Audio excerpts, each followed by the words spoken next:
The Oppo A2x was teased last week, but the company finally unveiled the smartphone over the weekend. It is an affordable handset with a Dimensity 6020 chipset and only one camera on the back, and a price starting from the equivalent of $150. The screen is a 6.56 LCD, which is a panel Oppo has been using for its series for the past 3 years.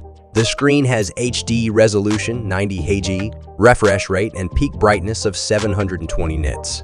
There is a water drop notch at the top for a 5MP selfie camera.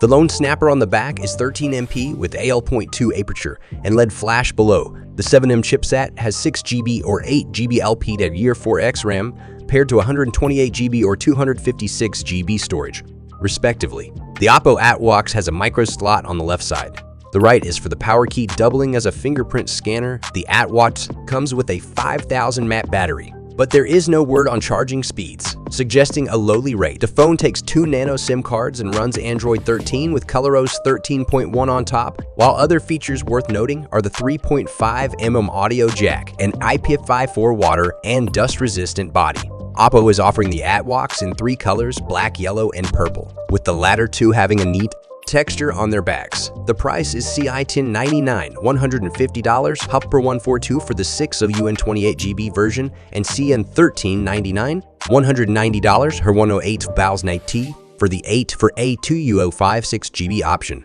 The phone is already up for sale in China, but we do not expect Oppo to sell it internationally.